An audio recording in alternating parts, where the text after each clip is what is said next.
Hail Reckoners and welcome back. Today's indie game is Bit Blaster XL. This is a game that was kindly given to me by the developer to play, and I checked it out, and it is a little different than I first thought, but very good nevertheless. So I'm going to talk about this and try and play at the same time. I do not expect to do well. I've played this game for about 2 hours so far. This should be a short video because the game, it's simple. Let's just get into it. Okay, so first off, normally, when you first boot up the game, you only have access to this ship. As you play the game, you get access to the golden coins you see here. As you get the coins, you can purchase additional ships with better / different stats that aren't necessarily better. And so the last two, you have one that's, so the first number is basically how fast it fires. The second number can more or less be equated to its turning radius, and the third number is obviously HP. So we got 224 and 333 is the final ones. I haven't really decided which one I like better. Obviously you can see my higher score. This is my highest score with any ship, is with this ship. So let's try it out. Hopefully it'll be a little more lenient for me. So initially I thought this game was a shmup type thing, but it's actually more like an arena shooter. So I'm playing with the keyboard and mouse. I was trying to play it with the, I've tried both a Steam controller and a PlayStation 4 controller, and I found this to be a little easier, because I can get, I don't know, just, the turning was a little nicer. So, I'll start with the good things about this game. The good things about this game is, it's not your typical twin-stick shooter. It has a lot of really interesting features which make it unique, and has a learning curve, and it's challenging and doesn't get old fast. So I really think I like what this game's done. Specifically what I'm talking about is, right now I'm holding no buttons. Like, so you basically, in this game, the only controls you have are turning, and you can hit space or whatever other key to boost for that bar on the bottom of the screen. It's like my boost meter. So you're firing constantly. And you have ammo which depletes. The little green plus symbols are extra ammo. And the different symbols are different weapons. The different weapons come with their own ammo. When you run out of ammo, it defaults back to the green thing, but you're kind of screwed. So, I like that a lot for a couple reasons. Typically, in games with multiple weapon types, you find your favorite weapon type, and you stick with it. This, because of the ammo system, it forces you, or at the very least, strongly incentivizes you to swap weapon types a lot, which I think keeps things interesting and a little more dynamic. So that's good thing number one. Good thing number two was, what was it? I'm forgetting. I think it was just how, I think this game's paced very, oh gosh dang it. This game's paced very well. I'm doing a terrible job. I need to actually pay attention and actually get weapons. So I can't see my current HP, which is a little disappointing. But, interesting thing, this may be a good thing, this may be a bad thing. I say it may be a bad thing because I don't know if this is a feature that works as intended. But, theoretically, you would think that, vehicles with a slower firing rate, that seems a negative thing. And I don't know that that's actually true. Because of the whole ammo thing, it means, I don't know, sometimes having a slower fire rate can be nice, because it lets you hold on to certain weapons a little longer.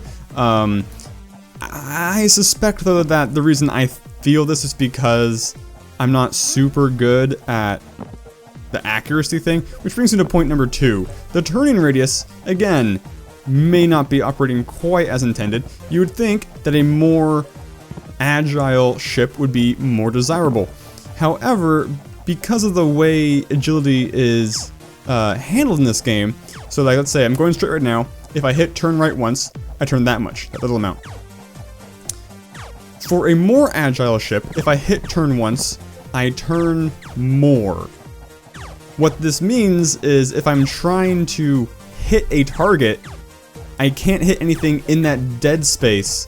In the small areas I cannot turn between. So again, in some ways, a more agile ship can be detrimental because it reduces your accuracy a little bit. But, kind of like with the last point, this may just be because I haven't mastered the intended playstyle, which I think would involve me using the boost a lot more. I feel like this game wants you to just be very fast-paced and kind of fly around, hitting all sorts of things. Jeez, I'm getting lucky with these hitboxes. I'm not doing very well at all anyway. Which brings me circuitously... I had it in my head for a second. This game is proving exceptionally difficult for the talking, playing thing. Let's switch up to a different ship. Let's try the other one. Let's try the Enterprise. A faster ship. Surely this will change everything. I was gonna say, turning, is it the same? I'm sure it's the same. Maybe that was why I switched to mouse and keyboard, is because the turning was handled a little nicer than it was with the joysticks. This game is clearly designed to be played with an Xbox controller, which is the one controller I didn't try. That B, oh not the B, there's a, so all the weapons do something different, and they're cool. There's a homing weapon, an H, which most of the time does not work. When it does work, what it does is you keep the regular green shot, and every now and then a orange ball will come, or whatever color it is, will come flying out to the nearest target and just hit them and kill them. Oh, I ran out of ammo.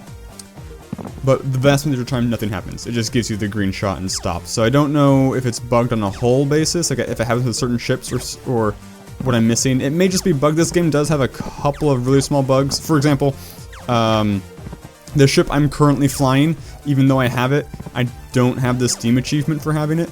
So, there are a couple of very small flaws in this game, but I don't think there's, other than that weapon thing, there's nothing that's game affecting at all. This weapon's kind of cool. It shoots out both sides.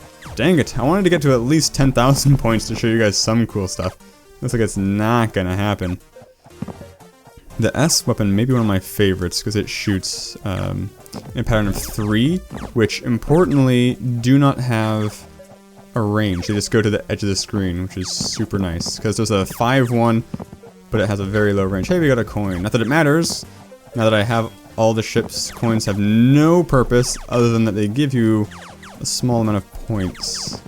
Oh god. I am not... So what the bombs do is if you let them survive too long, they kind of get to mid-screen and detonate a bunch of slow-moving things. The game seems really slow-paced. I feel like my computer's chugging for some reason. Doesn't matter. But yeah, so I mean, you basically have the gist of the game now, I think. It got me to, so even though while it's simple, I did play this game for a solid 2 hours, which is impressive. I think it's because of the ship unlock system. Any game with, like, some sort of unlock system, I'm probably gonna play for a fair amount of time. The coin system is a little annoying because it's pretty random when coins drop or not. Yeah, I feel like I'm moving way slow. Maybe the game got patched to make me move slower to incentivize boosting more, because I was not having ammo problems like this when I last played the game a couple of days ago. That's interesting. Not sure what the cause is, but yeah, the game's $1 on Steam currently. I think it's worth $1 if you're into this kind of game. You know, it's like a little arena space shooter type thing. It's not twin stick at all because you don't have any control over the shooting, but I think it's pretty good. I think it's a good installment, and it's comparable. Oh, this is my favorite weapon. I don't know if it's the best, but I really like it. The shots fly out a set distance and then detonate in an AoE. You know, it's really nice for somebody with accuracy as poor as mine. You can basically one-shot these big guys. Oh, I ran out of ammo again. Gosh dang it. I do like that you go slower than the bullets. It makes them have very strong zone control. Yeah, this was like a fighting game. Area of denial type thing. This is a piercing shot. You guys have the gist again, so. Thanks for watching, guys, and I will see you in the next video. Signature catchphrase.